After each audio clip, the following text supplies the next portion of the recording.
If you work in law enforcement, I have a very important question for you, one which soon may be a matter of life or death. I'm sure some people become police officers just so they can boss other people around, but I'm going to assume here that you mean well, that you want to be one of the good guys, in which case, my question is this. Is there anything the politicians could enact into law that you wouldn't enforce? Is there any order that you would refuse to carry out, or will you do absolutely anything your bosses tell you to? In the U.S., police have already obeyed orders to fine or arrest people for a wide variety of harmless activities, such as dancing at the Jefferson Memorial or having a vegetable garden in their front yard. Police have even gone so far as to execute violent paramilitary raids on food co-ops and organic farms.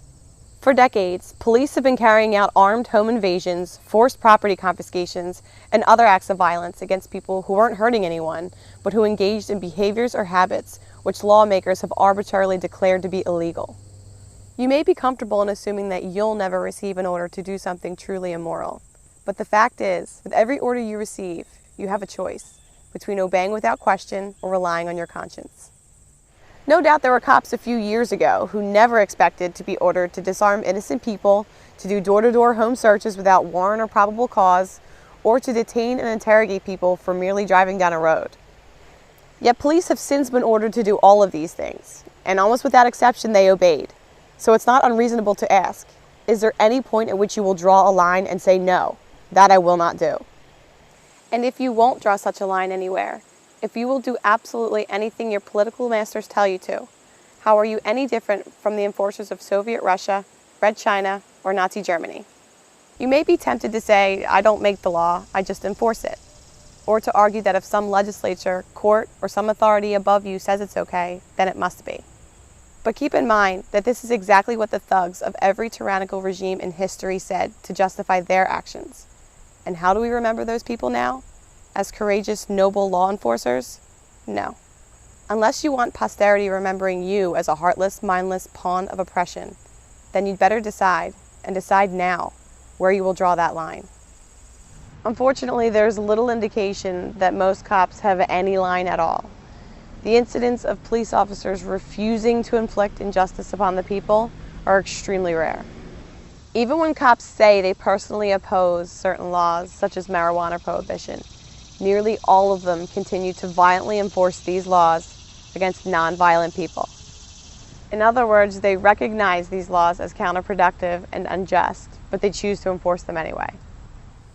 For the most part, American cops seem completely incapable of disobeying immoral orders, and instead do what the enforcers of every other authoritarian empire have done, inflicting harm on innocent people whenever and however those in power tell them to, while accepting no personal responsibility for their actions. I hope you are better than that. Keep in mind there are a lot of decent Americans who do have the integrity and courage to draw a line in the sand, a point at which they will disobey and resist violations of their rights by those in power. It may be that they refuse to be disarmed. It may be that they refuse to cooperate with warrantless searches, or refuse to keep funding a government they view as destructive and unjust. Whether you agree with them doesn't particularly matter. What does matter is whether in the end you are willing, if and when you are ordered to do so, to violently assault the dissenters for their disobedience. When they draw their line in the sand and stand their ground, and your supervisors tell you to use whatever level of violence necessary to get submission and compliance from the resistors, will you obey? If it came down to it, would you kill American citizens for disobeying politicians? Now, if someone is actually harming someone else, of course you have the right to use whatever force necessary to stop the attacker and protect the innocent. But that would be the case even if you had no badge and no uniform. But when you try to arrest someone who hasn't threatened or harmed anyone else, but has only disobeyed some arbitrary regulation, then you are the one initiating force. You are the one starting a fight. You are the bad guy.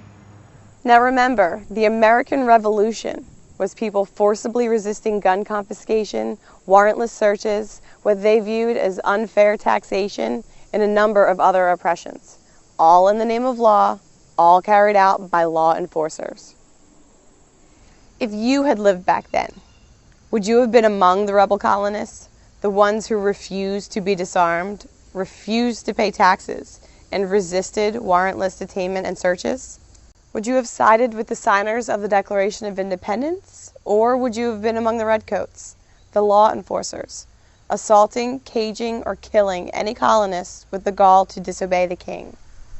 And which side are you on today? Of course, the message you'll get from your superiors, the politicians, and your fellow officers is that it's not your place to decide which laws to enforce, and that as long as you faithfully follow orders, that you can't be held personally responsible for doing as you're told. But that is a lie, a horribly dangerous lie. At the Nuremberg trials, it was established that the excuse used by the Nazi law enforcers that they weren't to blame and shouldn't be punished because they were just doing as they were told did not relieve them of personal responsibility for their actions. And make no mistake, if you choose to blindly obey unjust commands, and one day your intended victims decide to fight back, saying that you're just doing your job will not make you bulletproof. It may be your own life you save by deciding now at what point you will choose to be a moral, responsible human being instead of just an obedient pawn of those in power. Ultimately, only you can answer the question of where you will draw that line. But really, the only moral, rational answer is this. If something would be wrong for you to do without a badge, then you shouldn't do it with one either. The idea that uniforms and legislation can give you special rights is both false and horribly dangerous. Nearly every large-scale injustice in history was committed by people who wrongly imagined that their position of authority made it okay for them to do things that other people have no right to do.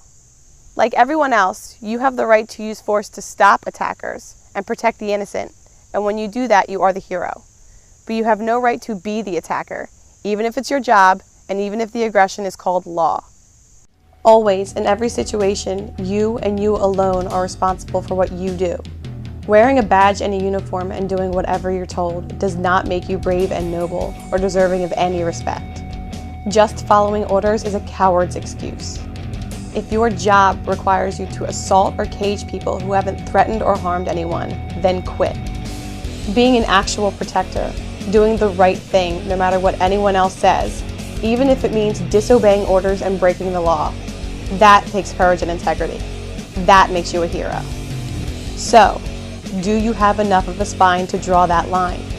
Decide now, before your failure to think for yourself results in damage that cannot be undone.